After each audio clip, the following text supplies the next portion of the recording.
Creepy Battenberg. What is it that you look for when you buy a new home? Is it the style, the decor, the size, location perhaps? What about the general atmosphere of a place?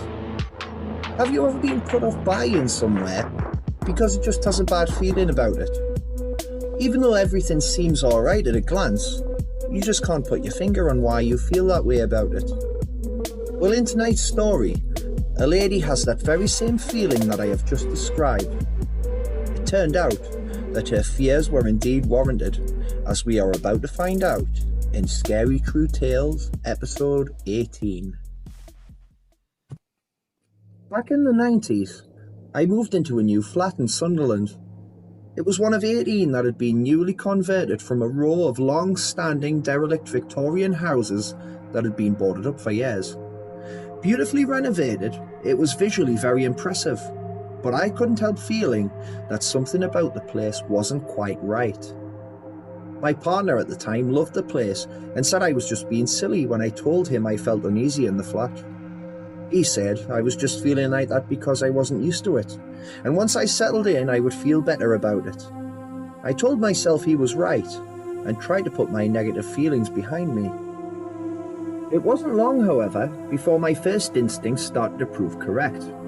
It was just little things to begin with, like the kettle switching itself on, lights flickering on and off, and the atmosphere would often turn icy cold like the inside of a fridge, even when the heating was on. Then, domestic appliances started breaking down. Our brand new boiler broke down 3 times. The repairman couldn't understand why or how it kept happening. It was the same story with the washing machine.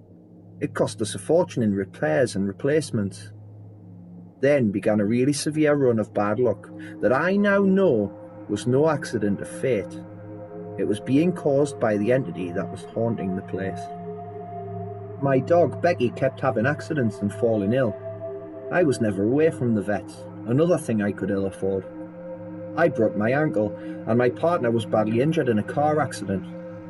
We both lost our jobs within a couple of weeks of each other. The run of bad luck seemed endless, and I couldn't help feeling that the place we were living in was the cause of our problems. My partner wouldn't hear of it though, and was not prepared to move house when I suggested that maybe we would be happier somewhere else. Events would soon take a more sinister turn though. One evening, a friend called round. We were sitting chatting with music playing in the background when I went to make some coffee. Suddenly, my friend began crying hysterically, and before she had explained anything was on the phone to her boyfriend asking him to pick her up straight away. Then she pleaded with me to turn off the music, which I did, asking what was wrong with her. Between sobs she told me that after I had gone into the kitchen, a man's voice had said her name. She thought it was on the CD we were listening to at first, but then it happened again, and this time the voice spoke right into her ear. It was then she noticed a dramatic temperature drop where the room became deathly cold. She then saw a dark shadowy mass gliding across the room towards her. She said it went right through her and it felt horrible. It wasn't long before her boyfriend arrived to take her home and she left quickly, never to set foot in the place again. She said she didn't know how I could bear to live there as she walked out with the front door. I didn't know what to make of the whole thing but was unnerved by what happened. My friend, you see, is the most down-to-earth person you could ever meet, not given to flights of fancy or irrational hysteria, so something must have been very wrong. I told my partner what had happened when he returned later that evening, but he refused to take it seriously just as I had expected. He had no belief at all in anything paranormal. It wasn't long before the ghost, or whatever it was, began manifesting itself in front of me. One day, when I was in the flat alone, I heard the living room doorknob turn. I looked across at it, wondering if I was hearing things, but after a few seconds, it suddenly sprang back round, as though an invisible hand had turned it, kept hold of it a short time, and then released it. On another occasion, again when I was home alone, I was lying on the sofa when the dog started behaving strangely. The familiar cold chill flooded the room and the dog's hackles were up. She began growling and staring intently towards the opposite wall. I followed her gaze and saw a black shadow shaped like a large man moving across the room towards where the dog was sitting.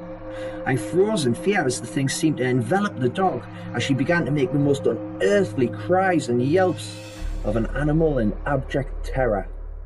It seemed to go on forever, but was probably only a minute or two. Eventually, the thing disappeared and the room warmed up. The dog then calmed down. I knew then that I had to get out of the place, but I didn't know how I was going to persuade my partner to believe that the flat was haunted and agree to move. The ghost would only show up when I was alone. There were many other incidents over a period of 3 months when myself or the dog were terrorised, and I was even beginning to fear that I was in danger. My fears were not unfounded, as one night when again my partner was away from home, I was awoken by the sound of heavy breathing and footsteps walking around the bed.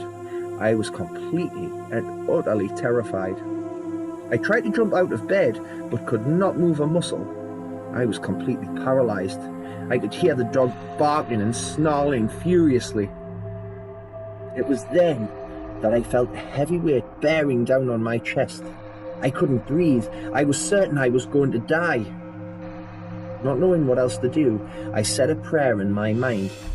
Thankfully, it seemed to work, as the pressure on my chest suddenly released, and I found I could move normally again. I quickly dressed, called a cab and left for my dad's house, taking the dog with me. There was no way I was going to spend another night in that evil place again. I called my partner the following day and told him what had happened, and that unless he agreed to find a new place to live, the relationship was over. He agreed we would move out as soon as possible, but talked me into returning in the meantime, promising to never leave me alone at night again. Reluctantly, I went back, wishing the ghost would make an appearance in front of him, so that he would see I was not making things up. Thankfully, I didn't have long to wait. A few days later, we were watching TV in the living room when my partner began screaming. He was pointing to a wooden cat on the sideboard which was violently rocking from side to side. I have never seen a man so scared in all of my life. He was absolutely mortified, as he had never thought that anything like this was possible. "I told you, the place is haunted," I said. "Now do you believe me?" He couldn't speak for the shock. All of a sudden, the ornament was picked up by invisible hands and thrown against the wall. "Let's get out of here," my partner finally spluttered. We stayed at a friend's house that night and only returned one more time to pick up our belongings after we found a new place to live. We have never experienced any hauntings in subsequent places we have lived, but my partner now fully believes in the supernatural and always asks my opinions on the vibe of a property before we move in. Now, as unbelievable as this may sound, I was randomly approached by 4 people claiming to be psychic over a period of around 6 months during my time living in the house. I was asked by a work colleague to accompany her to a demonstration by a medium at Sunderland Leisure Centre. I was picked out of the audience and told that I needed to get out of my house, as there would be nothing but bad luck for me as long as I stayed there. On another occasion, a woman claiming to be psychic came up to me as I was browsing the shelves in the local library. She said she had a message for me. The message she gave was, "Don't stay where you are living. There is a luckier place for you." Another time, a psychic literally walked up to me in the middle of the street, telling me there was a demonic entity in my home and that I was in serious danger. The last was an acquaintance of mine who has always been a little bit psychic. They said that there is bad vibes in my flat and that I should burn incense. I was to later find out that the housing association that owned the property sold it off to a company that found places to live for offenders newly released from jail.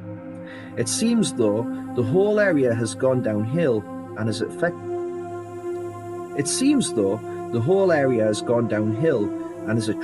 a lot of negativity. Hi everyone, it's your old Uncle Creepy here. Let me know what you thought of tonight's story in the comments section below.